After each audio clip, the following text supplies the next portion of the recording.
Hey everybody, two quick updates. The first is that after a long break, Solve This Murder is back. There is a new murder mystery run by Danny and solved by me that you can check out over at Solve This Murder.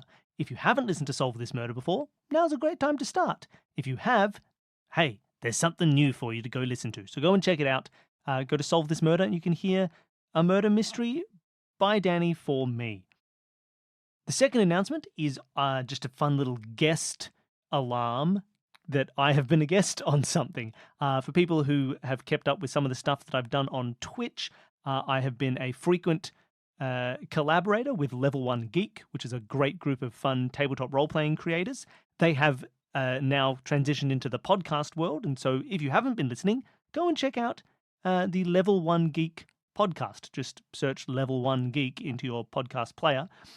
They've just recently done a standalone episode that I was a guest on, playing Stewpot, a tabletop role-playing game where you play mini-games while running a tavern as retired adventurers. And I had a lot of fun playing it. So if you want to check it out, search Level 1 Geek either on YouTube or on your podcast player and find that Stewpot episode that I was just in. It's a lot of fun. All right, let's get into the podcast This Escape.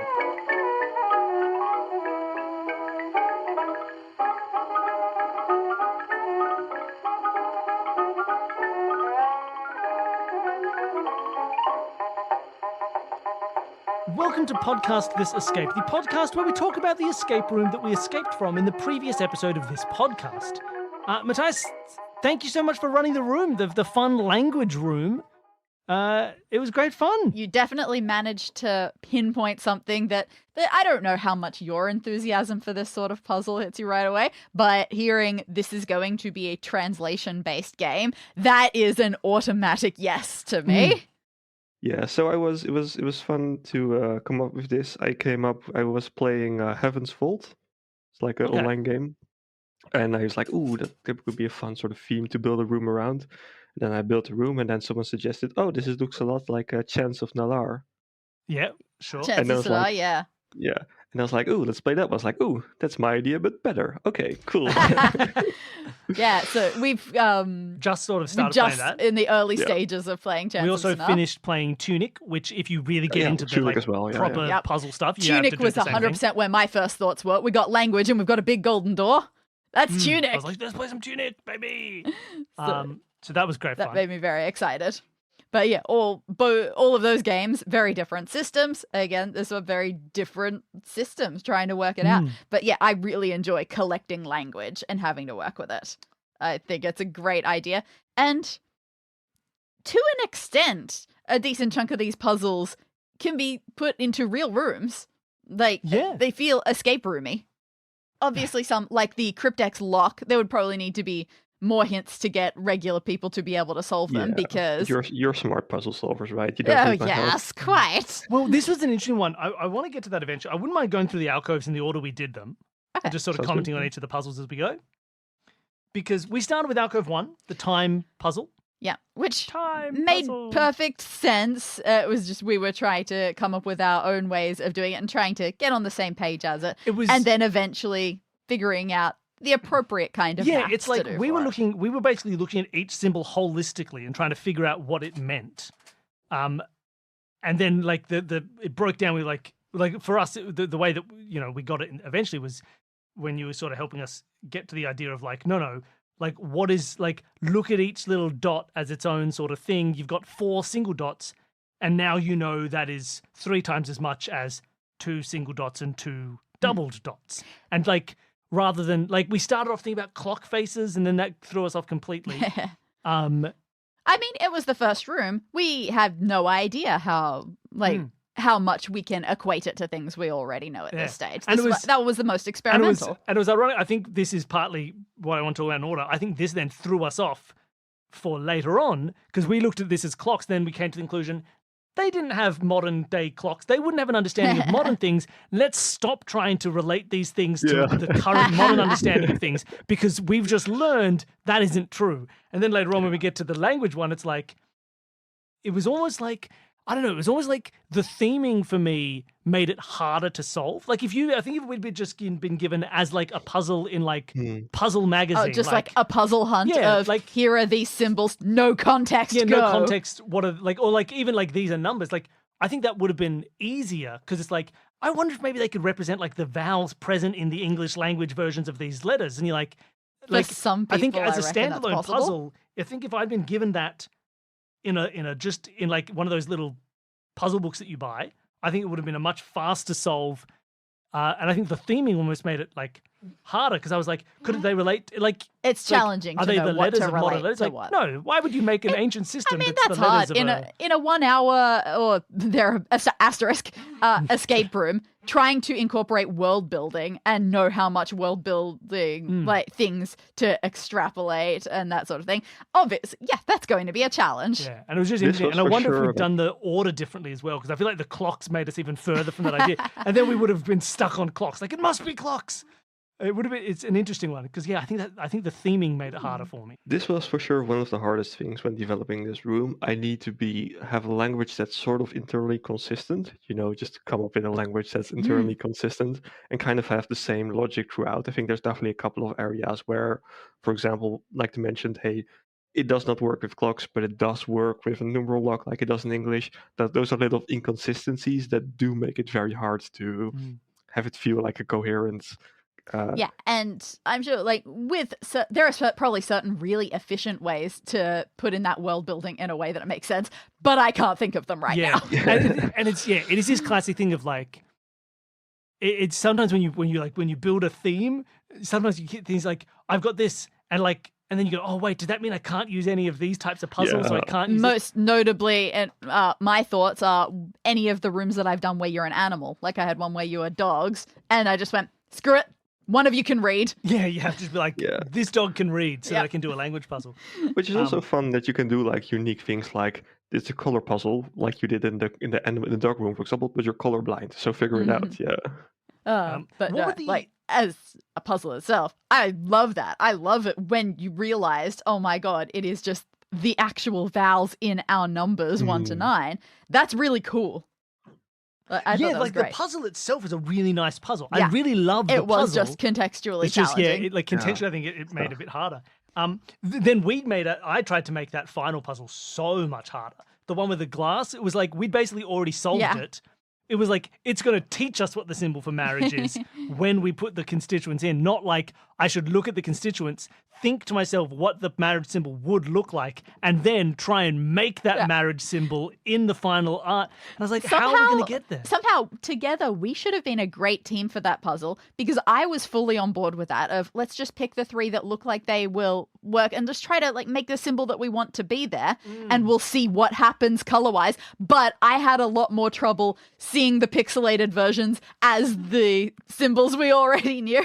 Like, ideally, you could see that. We should have gotten that together. And yet, instead, our weaknesses combined. Like, I started, like, right at the start, I was like, do you reckon that 5th symbol is just the people one in pixel form? And you looked at me like I was crazy. You was like, it's the first thing you said. It was amazing. I was like, this is going to take no time at all. And you were just like, and you had, you didn't even say no. You just sort of went, I'm not going to, like, I was very much on a, maybe. And when you said that, like, tell. and then I was like, okay, maybe we don't have all the symbols that we need, and that's why I thought maybe we had to make them from scratch. Yeah, but it was a much simpler puzzle. We cancelled each other out instead. That was annoying. It's great because sometimes you definitely overthought some stuff and underthought some stuff, which is always, especially if you're playing with people like you don't play with a lot. It's like, oh, how is the brain wired? How are they thinking? And it's the classic reason why you don't need red herrings because we'll do it ourselves. Yeah, exactly.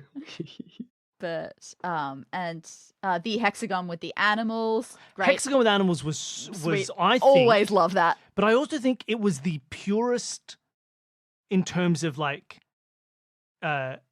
cashing in on the bit of the room. Like the theming made a lot of sense, and then the structure of it made a lot of sense, and then like the interpretation of symbols and how they compare to make new things, like, and the language. I think it was the best puzzle in the room in terms of like paying off the premise. It all made sense. It all like in that case, the theming really helped the puzzle, and it was really fun. It was simple and quick because what be caught on, but I think it like exemplified the joy of this sort of language construction the most. I have no complaints, because not just because we got through that one very smoothly, because I love it. Yeah, it was great fun.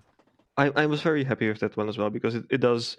People always sort of go through the same sort of steps, like, oh, it's like this, therefore it's like this, yada yada yada. You can really sort of hear that sort of one by one, all the puzzle pieces fall into place, which is it does make it a bit simple. It's a nice, easy puzzle, but I do think it like compares to some of the other puzzles where it's more thinking like, how do the mechanics work? How does this work? I need to translate some stuff. This one's definitely one that's like, okay, bam, bam, bam, solved it. You know, that's very, very good. I also, I'm thinking back to something I'd like to point out about that numbers puzzle, because I was going to say this was another one that made the numbers puzzle harder for me, because I was like, water goes to air. You can invert something, change its meaning. Look, we have pictures that are inverted on top of each other. That's going to swap their meaning. And again, I tried to apply it too much. But one hint that I don't think we mentioned, that, and I don't even know if in episode I acknowledged it as much, but when we were like, it's I, O, U, and E, and I said, but we don't have an A, right? Because I wanted all 5 vowels, thinking they were going to represent like numbers counting up in vowels. I wasn't really sure what we were doing yet. The moment you said, why would you need an A? Later on, when it clicked for me, that was a huge hint, because I was like, because we don't have an A in, like, A doesn't appear in numbers until like I'd forgotten about 1,000 that. or something, or it's like it doesn't Unless appear for you use ages. the word and. Yeah, unless it's 100 and. Like it doesn't appear in a number until like 1,000. So, so that was a little hint that I don't think I mentioned, but it was like, that's what kicked me into like, oh, of course, that's why we don't need an A, because that A doesn't appear in numbers. Makes perfect sense. Which was fun. So that was a very good hint. Saying why would you need an A is a perfect level of like hint. It's not a command. It's a question like, why do you want A? And that's what really clicked me into, oh, we're spelling out the numbers. That's nice. So that was in terms of hints, like sometimes we talk about like giving hints, and I think that's a really great example of how to give a hint. Because when I got the hint, I also felt like I solved the puzzle. It's like, I'm so smart because I understood what the hint was. A bit like the hint helped me. It's a confirmation hint, right? Yeah, it's not like, if you understand what's going on, this hint makes a lot of sense. So that's good. Cool. So I really like that. And what was the last? Oh, the last was the bricks, lining up the bricks, which was yes, we haven't talked about that. The color matching one. Yeah, which Great I'm fun. so glad I decided to try and do it digitally and move them around myself. Definitely a big escape room puzzle. You have that in a physical escape room. Freaking love that. Oh yeah. Put all the bricks in, step back, see that it makes the symbol. That's be like, beautiful. That's amazing. I've done it. So what that's supposed to do is it's supposed to teach you a little bit about like, okay, how is this language built? Water plus bridge like people plus building means home, and that's the sort of translation logic you need to solve this puzzle of, which in this case you didn't need. Just make like, okay, but so water plus building makes bridge or aqueduct or whatever. That was really so exciting. having gone through all the alcoves, I want to talk about the final puzzle, right? Because obviously we sort of like got this translation of 3 wells and marriage 7. And then when we solved it, I thought we were just doing silly things that didn't make any sense. Do you have like a set solution, or do you just I like, assume your playtesters didn't quite do what we did. or is it just like, as long as we acknowledge that we understood it, you'll accept whatever thing? Yeah, I usually go for the last one, and I like to sort of cut in and out, like figure out how. I let people talk among themselves for a little bit, and then you go like, oh yeah, it could be it could be bridge, it could be aqueduct, which would be. And so I was like, let's just try building a bridge. I was like, then bridge is the answer, you know. That's just That's very tabletop role playing. Provide the problems, but not the set solutions. Yeah, it's like, as long as we exemplified that we understood that. Like, if you were doing it, right? If you were reading, you've read the symbols. What would your actions be? What to you is like your canonical actions? So the one that I did like in my mind, the first one is block 3 of the pathways, like build 3 dams. So you did that's build a the third dam. Yeah, but built the third dam, and I was like build 3 dams. So that both those make sense. Nice. The marriage, 7 to me, marriages? the middle one. The marriage one was just like have 2 married people stand there for 7 seconds. Sure, fair enough. That's us, Yeah. but we didn't do it. And the We last just one sang. is catch 3 spiders or put 4 spiders onto the dais, or just that sort of like. Have I some did draw interaction. bugs. I remember that there were bugs, but I didn't think to use them. I did have the word bugs written down, so Yeah, it was nice to be like, we have spiders. We have access to spiders. There are Yeah, spiders yeah. everywhere. So that was nice. I specifically pointed out in the introduction, but that's just one of those tiny little world building things that Yep. get lost. There's But spiders. that stuff's There's fun. this. I really like that Yeah. stuff where Totally. I you got get something that. that's a throwaway at the start and you hope people took the note down to realize. Absolutely. Did you notice there were spiders? My big problem was that mine look in no way like spiders. No, you've drawn two little I've drawn fairies. flies. Yeah, you've drawn If you- fairies from Ocarina of Time. This is very much my DM style. I'll put in like a throwaway comment, like in the beginning. Like for example, you're playing like an RPG where people were they had like they had to solve some puzzle, and there was like one who was a spy with like a hidden code book hidden in like some book with like agriculture in Babylonia part 2 of 5, and that's specifically what I said in their sort of like description, like this is the code book, this is the one you need to look out for. And then they made it as like a throwaway comment in the session themselves, like, oh yeah, you find a book, it's this book number 3, and one person's like, oh, this is super important, I need to look for that. People are like, that's silly Pokemon. If players don't focus on some inane throwaway detail, were they even really playing? Oh yeah, that's the whole point. And that's for sure my DM style. So now some people of my friends that play a lot with me have picked up on this, like, you say this, does that mean anything? And then I will hide behind my DM screen and cackle. Did anything much change between playtests and what we got? Yes. So I had originally just like, I want to scribe down 6 symbols roughly to sort of describe each of these categories of things. So straight lines for buildings, like a squiggle for water.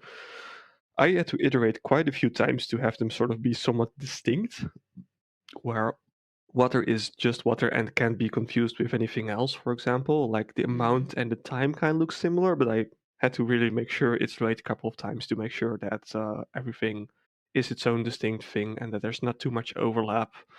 And that there is, especially when you got some puzzles where symbols literally overlap. Yeah. So that got very confusing. Yeah. Writing out the words in the letter puzzle, the number puzzle.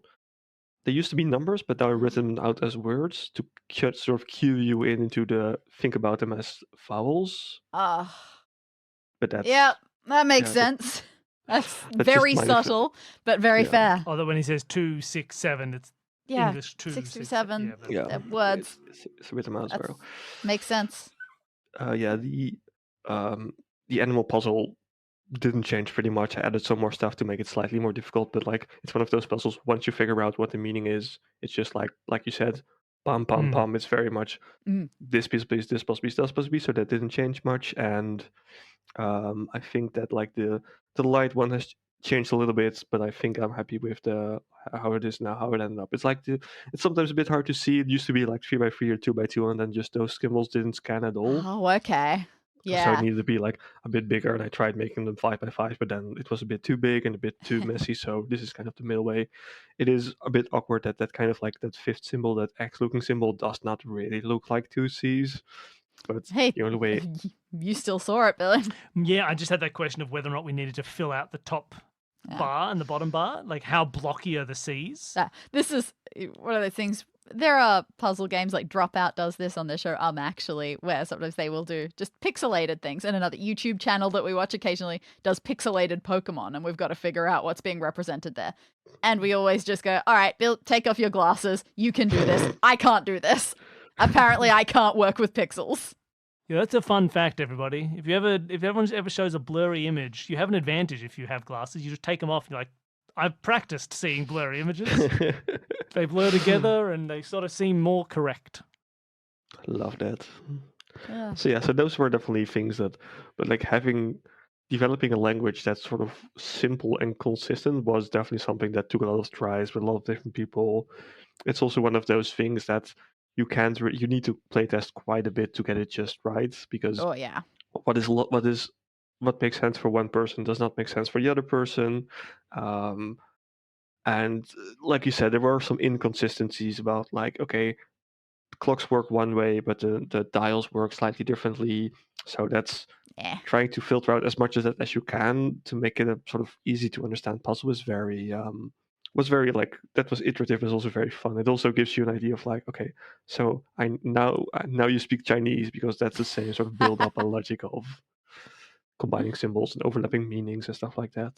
Yeah. I haven't gone too heavily, I feel like, in any of my rooms into language creation, even though translating languages in this way is something that I am extremely enthusiastic about, because your head just fills up with too many possibilities. And how deep do you have to go? Oh no, what if I need to create sentences? Do I need to learn about different sentence structures of these different languages as well? Yeah. And I end up overwhelming myself and feel like it's not going to work out. So like really good work at doing this making it like coherent enough that you can solve it in a short amount of time. Because like something like Tunic or Chants of Sanaa, obviously those are multi-hour games. But also even those, like, you often don't deal with, like, you know, Chants of Sanaa, I hope without spoilers, or maybe I'm wrong for later game. Yeah, you haven't played much. It'll give you a lot of like definitional stuff.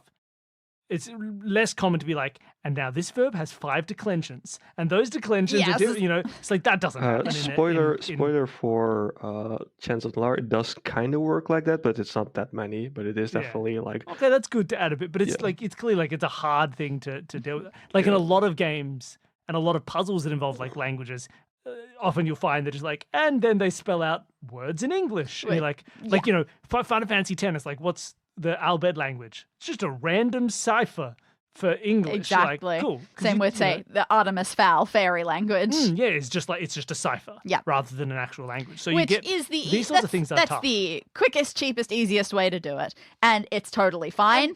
Also, because otherwise, you just make a puzzle game that teaches people Mandarin and be like, it's literal Mandarin. Like, there's a reason that's quite hard and takes years to do. The only problem is that real languages have more Nonsense. exceptions to rules than following of the rules. Yeah, because can make it tricky. So you would have to cut out an awful lot of the language for it to make sense. Yes, true. You can't really puzzle out some of these things because it's like, sometimes. why do we do it this way? Because that's just how people talk. A lot of people, I've noticed, have trouble with that when they're learning languages. I'm on a couple of language learning subreddits. I've Duolingoed a couple. I've learned a couple through school and uni. And I like seeing people ask their baby language questions, but a lot of them are just, why doesn't this word work like these words? And just saying, because sometimes you just have to shrug and let it go. Yeah, people have been speaking that language for thousands and thousands of years. At some point, it just gets a bit messy. It's especially if you know something like female and masculine words, for example. Ask a French person, does this word start with le or does it start with la? And then the French person will say, oh, obviously it's la. Yeah. Because there is some sort of internal logic to it that's just very hard to grasp if you're not familiar with the language. But then you've got ga and wa in Japanese, and no one has got a handle on that. Yeah, there's never been a good explanation for that change in grammar other than it just feels right. Sorry, it just feels good. All right. Well, I think we can probably leave it there. Are you a languages person in general, Mathijs? Yeah. Do you like languagey based stuff, or was it just for this room? I definitely enjoy like the sort of the Chants of Sanaa style puzzle games. I think they're very fun. I think they're very I love that sort of puzzle games like The Watcher and what's it called? Is it called The Watcher? The Observer? What's Witness? The Witness. The Witness. I'm trying to keep the English translation, but like The Witness and stuff like Chants of Sanaa, where they don't give you any context, just go for. You've got to build it yourself. Yeah, I do really enjoy that sort of stuff. Languages themselves, like I do find it interesting that listening to where like, oh, this probably has the same start or like sort of base or whatever or foundation as like I found out that doing some research for this that the word second as in the second of something and the word second as in a minute of time, an instance of time, do have the same roots. And I do think that sort of stuff is very interesting. It's like secundus absolutely. Something as in the second biggest part of an hour. As the second division of an hour. Yeah, second division of. Beautiful. I do find that sort of stuff fascinating. Yeah, I absolutely love it. Yeah. It's good fun. So thank you so much, Mathijs, for coming and running the room for us. If people wanted to check out other stuff that you're doing, is there anywhere you'd like people to go or anything you'd like them to see? I don't really love plugging my own stuff. You can always find me on Discord. I'm active in the Consume This Media channel, so you can just find me there. But if you, one thing I would recommend you checking out is one of my passion project is game design. So I always need more playtesters. So people who like to develop games and stuff like that. So people love that, surely. Yeah, for sure. Like sometimes we test. I've tested some of with some people this room there as well. So just to get a feel for things. It's virtual playtesting. We try to meet up every Monday and Thursday, and if those times don't work for you, we can point you to a group where your time zones work out better. So I'm just gonna make sure Bill puts a link in the description. Yes, I'll have a link. This is a playtesting. This is a Discord link, right? Yeah, Discord link. Yeah. Wonderful. So there'll be a Discord for people who want to check out games and playtest. If anyone's unsure if it's a sort of thing they're into but might want to give it a go, I fully recommend it. Playtesting is a wonderful experience. Yeah, it's always great. fun. All right, thank you so much. Thank you, everybody, for listening. Well, first of all, actually, thank you, Danny, for playing a game with me. Thank you for rescuing me in the bits that I couldn't do. And thank you for rescuing me in the bits I couldn't do. Perfect. Perfect. That's how everyone needs to finish their escape Let's have a rooms. second marriage. 2 people in seconds. love. All right. 7 seconds of silence. And everybody at home, thank you so much for listening. I hope you enjoyed the show. If you want to help the show out, if you want to help, this is what we do. This is what pays our bills. So if you want to help out, just tell people about it. Tell a friend, tell an enemy, jump on a forum somewhere and post about it. Just spread the word. It literally is the best way. Harass your favorite famous person and say that they must come on the show. Just harass people in your neighborhood. Just go door to door and be like, have you listened to Escape This Podcast yet? Because really, that's how podcasts spread. It's through word of mouth. So word of mouth is much appreciated. In fact, if you let us know about someone that you told, we'll personally thank you. Send us an email, tweet at us, jump on the Discord, and we'll say thank you so much, and we'll give you I'll give you a little thumbs up. Just Here's tell the thing. us. You've said this. Yep. By the time this episode comes out, there is no way you're going to remember that you said this. We're going to get a lot of emails, and you're going to not have any idea what this context is. Email us telling us who you told, and we'll personally thank you, but also tell us that you expect a personal thank you because we said we would. Give us the context, please. The other way Link you to can this support, episode, yeah. The other way you can support the show, we don't run ads. We make money through crowdfunding. It's, you're patrons of the arts, and this is the art that you're patrons of. So you can sign up for our Patreon. Anybody who donates at any level can appear as an NPC in one of Danny's rooms. And I also think one of the guest rooms from this season will have a patron on it as well, which is a bit wild. There's also bonus episodes. Every week there's a new podcast for all of our $5 donors that is usually some behind-the-scenes stuff, episodes of us doing play tests. We had a whole series doing all the 2-minute mysteries by Donald J. Sobel and trying to solve all those. It's over and now. that's heartbreaking. It's gone. It's in the past. How is which your is Choose Your Own Adventure game coming along? There's a Choose Your Own Adventure that must be very close to being finished by the time this is out. Yeah, you'd think. I'm just really bad at posting them. I keep getting blocks. I go, okay, great. Oh no, they didn't pick the option that I expected. Now I have to write that. And there's a whole 3 bunch of weeks fun later, stuff. And it's all just little small rewards for basically keeping this show existing and free for everybody who wants to listen to it. So thank you so much. We're enjoying our React videos to we're escape doing rooms and reactions to sitcoms. escape I have rooms. a great time with It's those. great fun. Thank you, everybody, for supporting the show. Everyone who's on the Patreon, you're all wonderful. Thank you, Mathijs, for Thank coming you on so and running much. the room. Thank you, Danny. Thank you, everybody. Everybody gets thanked. Hooray!